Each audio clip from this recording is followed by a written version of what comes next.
una sa lahat. PNP, the National Bureau of Investigation, are now tasked to effect the arrest of Senator Bato. Senator Bato is fugitive from justice. He should be brought to the ICC to face the charges before him. Mga kapatid, alas 5:30 na. Ito na mga bumabanderang balita. Wanted Bato, PNP at NBI nataasan ng DOJ na arestuin si Senator Bato de la Rosa. Finding Bato, mahigit 200,000 pulis ikakalat para mahuli ang puganteng si de la Rosa. Resibo ng kumusta, Senator Erwin Tulfo at iba pang taga-Minoria, bumuelta sa paratang ni Senator Pia Cayetano na hindi man lang sila kinumusta ng kanilang mga kasamahan na magkabarilan sa Senado.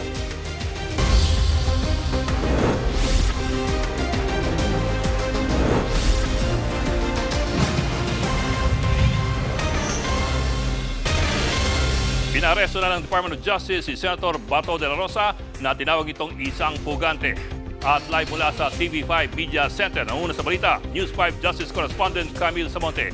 Camille, aling law enforcement agency ang inatasang humuli kay Senator Bato?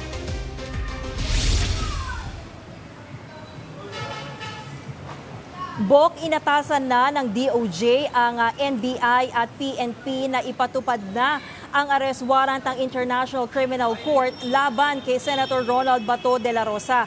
Ayon kay Acting Justice Secretary Frederick Bida, pwede nang ipatupad ang arrest warrant ng ICC dahil walang utos ang Korte Suprema na pumipigil dito. Kung babalikan natin kahapon, ibinasura ng Korte Suprema ang hiling na Temporary Restraining Order o TRO ng kampo ni Senator Bato. Kaya giit ni Secretary Vida, dapat nang dalhin sa ICC si de la Rosa para harapin ang kasong crimes against humanity kaugnay ng mga pagpatay sa war on drugs. Isa si Bato sa pinangalanan ng ICC na co-perpetrator o kasabwat ni dating Pangulong Rodrigo Duterte. Nagsilbing PNP chief si de la Rosa sa ilalim ng Administrasyong Duterte. Bok?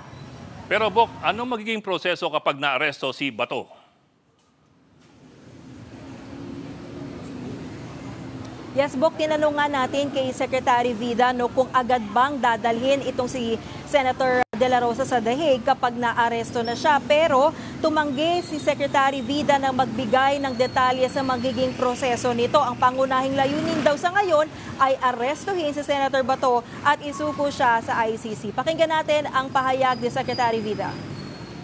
These are operational matters that I cannot discuss so that we don't defeat the purpose of the arrest, which is the ultimate objective is to bring him to the ICC. Senator Bato is fugitive from justice, and he should be brought to the ICC to face the charges before him.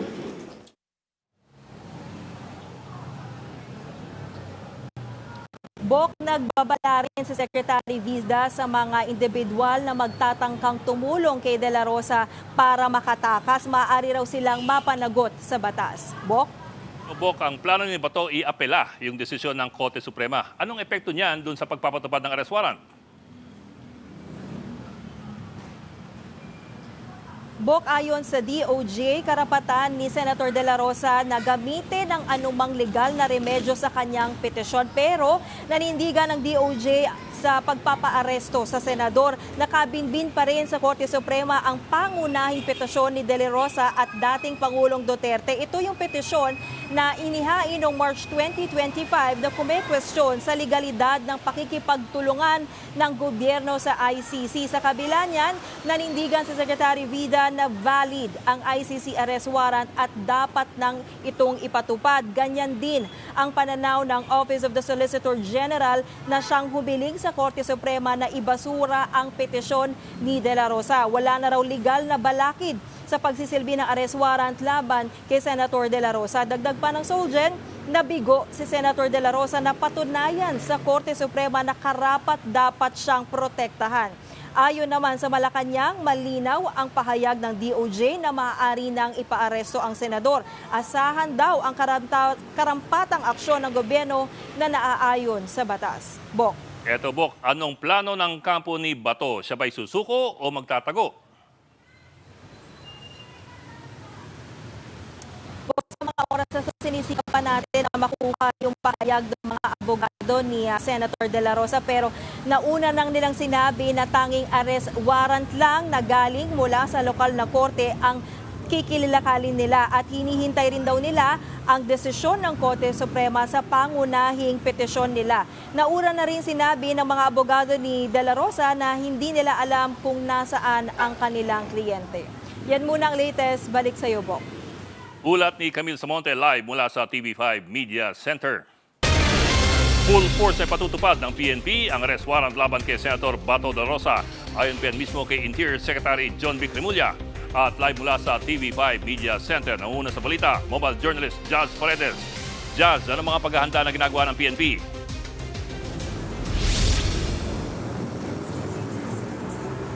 Bok, 225,000 na pulis ang imobilize para hulihin si Senator Bato de la Rosa. Buong pwersa yan ng PNP ayon kay DND Secretary John Vic Remulla. Hindi dinetalye ni Remulla kung natukoy na nila ang kinaroroonan ng senador. Ayon naman kay PNP Chief Jose Melancio Nartates, susunod sila sa direktiba ng DOJ na arestuhin ang senador. Iginagalang daw ng PNP ang proseso ng hustisya ang mandato ng mga ahensya ng gobyerno. Tiniyak naman ni Nartates na magiging patas sila at igagalang nila ang mga karapatan ng senador. Samantala, Bok, kaninang umaga pa lang sa press briefing ni PNP spokesman Randolph Tuanyo, nakaabang na talaga sila sa direktiba ng DOJ. Narito ang pahayag ng PNP spokesman. May sapat na numero ang specific na unit ng Philippine National Police para i-effect ang isang warrant of arrest kahit kanino man ito man ay maging senador o hindi man. Ang particular na unit na magsasagawa po nito ay ang CIDG. Just sa panig naman ng NBI, may pahayag na ba sila tungkol dun sa utos ng DOJ na arestuhin si Senator Bato?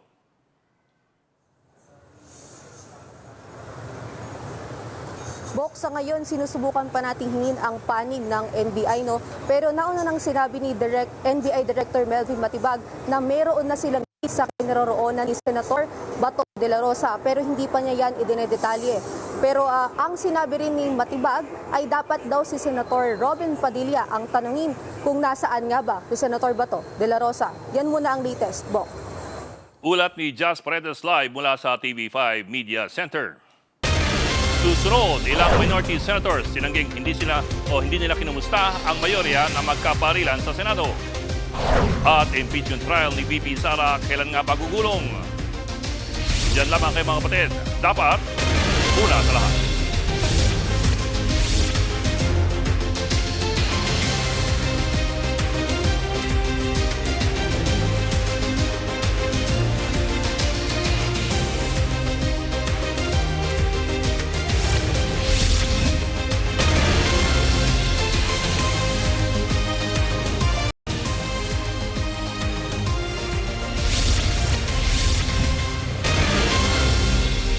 Nagkalabasan ng resibo ang mga senador na nagkasamaan ng loob matapos ang barilan sa Senado. Tinabla kasi ng minorya ang sinabi ni Senator Pia Cayetano na hindi malamang daw sila nangamusta. At live po mula sa TV5 Media Center, ang una sa balita, News 5 Senate Correspondent Mean Los Baños. Mean, anong resibong nilabas ng minorya? Bok, partner, tama ka, naglabas ng resibo ang ilang mga senador na taga-minority bloc para pabulaanan. Yung sinabi nga ni Senator Pia Cayetano kahapon na ni isa daw sa mga taga-minority bloc walang nangamusta sa kanilang mga senador na naiwan sa Senate building noong nangyari yung barilan noong nakaraang Wednesday. May source na nagbigay sa atin, Bok, nung nagpapakita nung palitan ng mensahe ng mga senador nung gabi na nangyari yung barilan na yon. Sa nasabing group chat, makikita na yung isang majority senator, sinasabi niya na maayos ang kanilang kalagayan. Sinundan yan ng messages ng hindi lamang isa, kung hindi apat na senador mula sa minorya at nagsasabing keep safe at praying for all of you. Taliwas nga yan, Bok, sa sinasabi at kiniklaim ni Senator Pia Cayetano. Ano nga ba yon? Pakinggan natin at balikan natin ang naging pahayag ni Senator Pia Cayetano kahapon sa plenaryo. Takot na takot po ako na kailangan ko na magpaalam sa mga anak ko. Walang ni isa sa inyong nangamusta sa amin.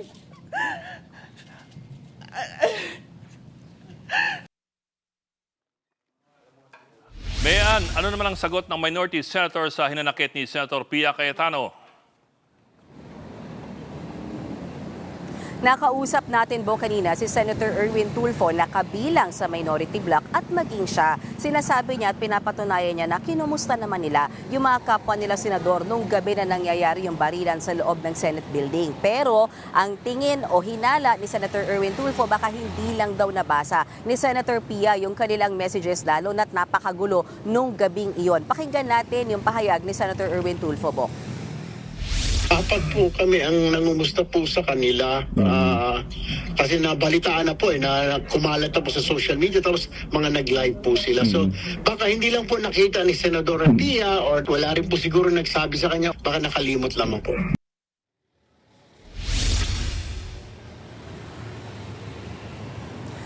Bok, sa kanyang X-account, ipinakita ni Senator Ping Lacson na isa pang taga-minority bloc yung pictures na kumakalat kung saan makikita na yung ilan sa mga majority senators nakapalibot sa isang lamesa na may pagkain. Naroon din yung screenshot ng ilang mga senador na nagsagawa ng FB Live. Sabay hirit ni Senator Ping Lacson na paano mo raw ba kamustahin yung mga taong masaya namang nagkakainan, nagkakape at nag-FB Live. Sila pa nga raw mga taga-minority bloc ang sinasabi na di umano ay nagkaroon ng tip kaya maaga silang umuwi. Kumbaga napagbibintangan daw sila na nagkaroon ng advance information kaya maaga silang umuwi at wala sila nung gabing iyon na nagkaroon ng barilan sa Senado. Bagay na nauna na rin itinanggi ng mga taga-minority bloc. Samantala, Bok, hinihingan din natin ng pahayag hanggang ngayon ang kampo ni Senator Pia Cayetano kaugnay sa claims nga ng minority bloc na kinumusta nila yung mga taga-mayorya nung gabing nangyari yung enkwentro sa Senado, Bok. Well, partner, earlier sinabi ni SP Alan Peter Cayetano na tatalakayin sa plenaryo sa Lunes yung nangyaring barilan. So ano ba, bubuo ba sila ng komite para imbestigahan ito?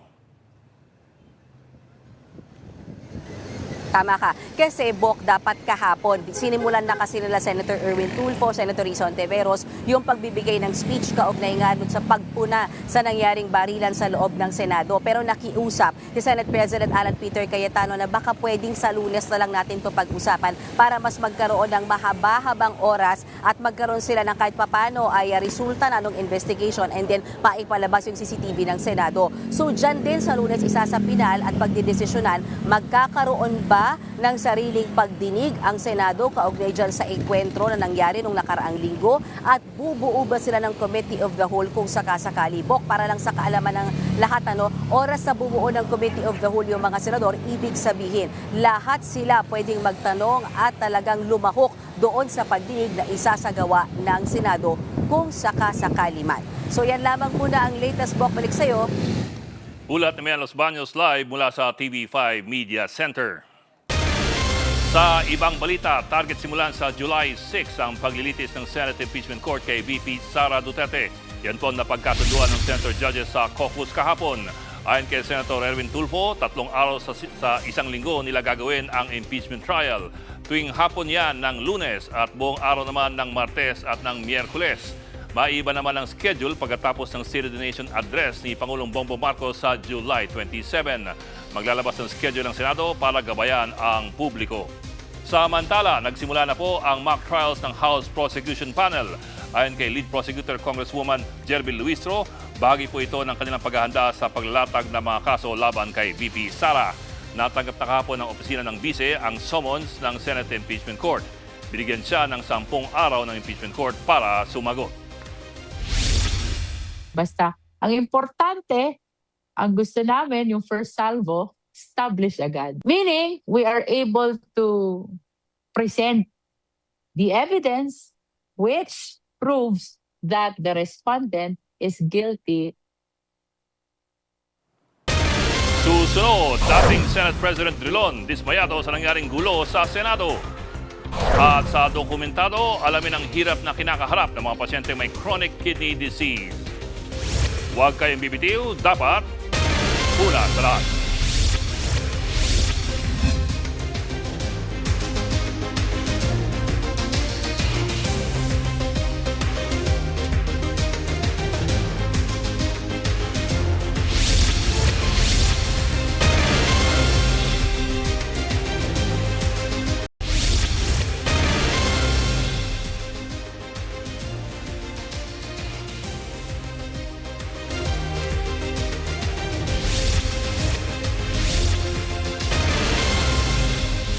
silent killer kung tawagin ang chronic kidney disease. Bukod sa hirap na dulot ng karamdamang ito, masakit din po ito para sa bulsa. Ang kwento, dokumentado ni Cheryl Cosim.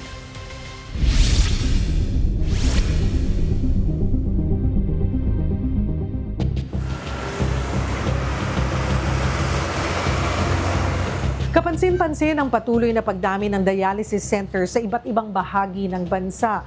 Base sa datos ng PhilHealth, nasa 875 na ang freestanding dialysis centers sa Pilipinas. Patunay na patuloy ang pagdami ng mga kaso ng mayroong may chronic kidney disease sa mga Pilipino.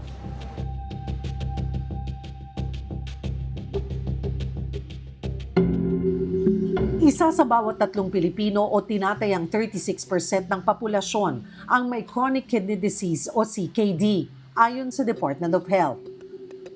Pero sa likod ng mga numerong ito, naroon ang mga buhay na araw-araw nakikipaglaban para lamang magpatuloy. Isa na rito, si Ernesto Landicho. Hi, Tatay Nick. Hello po. Kamusta po? Ilang oras pa? Si Tatay Ernesto, 69 years old, 8 taon nang nabubuhay sa dialysis, 3 beses kada linggo, 4 na oras kada session. Kailan nalaman na may problema ka sa kidney? 2018. Oo. Paano? Anong naramdaman mo? Ano yung mga senyales? Wala lang, parang naano lang ako, mataba lang ako na wala naman sa lugar. Noong una, simpleng pamamaga lamang ang napansin niya. Pero kalaunan, natukoy na CKD stage 5 na pala ang kanyang kondisyon. Dati nagka-tricycle ako. Siyempre, tricycle, kung ano ang makain mo, pwede eh. Dahil karinderya eh. Ganun lang. Tapos kung minsan may bisyo pa. Wala, natigil na lahat ang activity ko.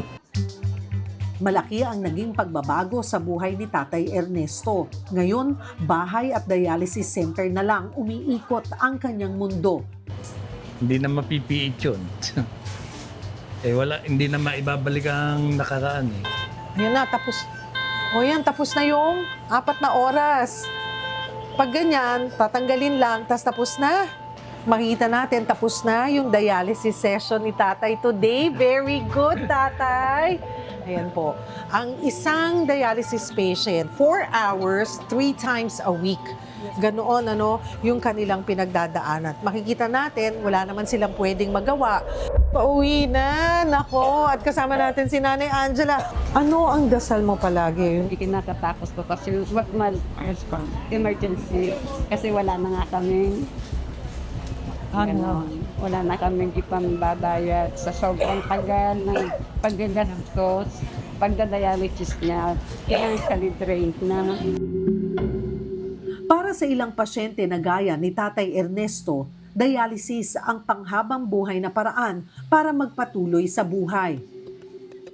Pero para sa iba, may isa pang pag-asa, ang kidney transplant, na sinubukan ng 41 years old na si Teng, na 5 taong sumailalim sa dialysis bago nakahanap ng donor. Ang una kong simptomas noon is super bubbly ng ihi ko na para siyang may sabon. And then, nag-decide ako magpa-check up. Eventually, in the long run, parang nafe-feel ko na parang tinutusok ang paa ko. And then, na-diagnose ako ng chronic kidney disease. Nung elementary to college, ang always kong kinakain was instant po. Mga noodles, and then meron ding mga canned goods. Unti-unting naapektuhan, hindi lamang ang kanyang kalusugan, kundi maging ang kanyang mga pangarap. Gusto kong mag-work abroad pero hindi pwede. Alam mo yung hopeless ka? Kasi sa part ko kasi, 5 years and 6 months, natagalan ako sa dialysis kasi gusto ko nga transplant. But then, wala akong mahanap na donor. Sobrang hopeless ako noon. Every day was like hell. Parang wala ng pag-asa. Dahil walang tugma sa kanyang pamilya, umabot siya sa iligal na bentahan ng donor. Wala kang choice kasi gusto mong mabuhay. So ang nangyari is doon ako pumunta sa mga hindi kakilala, yung bentahan sana. So, ang nangyari, ilang beses ako na-scam. Lumuwas at nakipagsapalaran siya sa Maynila para makapagpagamot sa NKTI. At matapos ang mahabang paghihintay, sa wakas, naisagawa ang kanyang kidney transplant. Alam kong there's greater life than dialysis. Parang may plano si Lord para sa akin. Nakawalaan ako sa machine. Para kina Tatay Ernesto at Teng, iisa ang kanilang pinanghahawakan, ang pag-asang makapagpatuloy. Dahil para sa mga may chronic kidney disease, bawat araw na nalalagpasan, isa ng panibagong pagkakataon para mabuhay.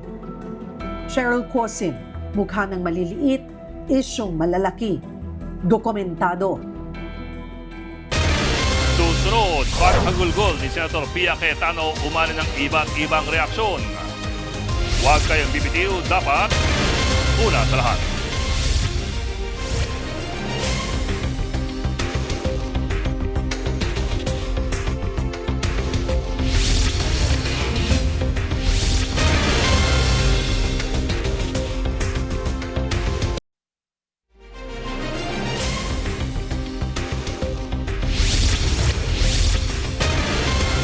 Inondenan ni dating Senate President Franklin Drilon ang nangyaring barilan sa Senado noong nakarang linggo. Sabi niya sa programang The Big Story ng One News na dungisan na ang kredibilidad ng institusyon matapos ang gulo. Pero tingin ni Drilon, makababawi ang Senado kapag naisagawa ng maayos at patas ang impeachment trial ni VP Sara Duterte. Higit 8 taong nagsilbi bilang Senate President si Franklin Drilon. Right now, the prestige of the Senate is all kaput. I have never seen a Senate where, which people at this point cannot look up to as an example of public service. It's really sad. I was in the Senate for 24 years. Never did I witness such situation.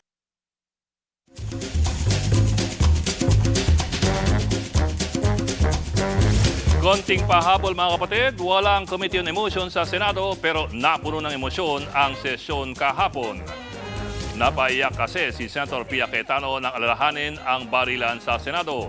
Hindi naman yan pinalampas ni Palace Press Officer Claire Castro na kwelang ginaya ang senadora.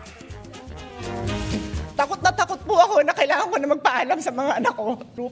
Walang ni isa sa inyong nangamusta sa amin. Hindi naman kayo nangamusta. Natakot ako. At dahil sa hugot ni Senator Pia, hindi naman napigilan ng ilang netizens na kumustahin siya. Pero ang ilan, may iba palang agenda. Utang daw muna sila kay Senator Pia pero ibabalik naman sa katapusan. Walang ni isa sa inyong nangamusta sa amin. Some of you I've known for 20 years, 10 years, and I didn't even hear any of you saying, kamusta na kayo dyan? Pero yun na nga, nagkalabasan ng resibo. Base po sa usapan sa group chat, yun naman pala, merong nangamusta. Kami niyo mga kapatid sa Baltan sa Public Service, dapat una sa lahat. Abangan niyo po kami ulit bukas dito sa TV5, 1PH, RPTV, True TV at 105.9 True FM.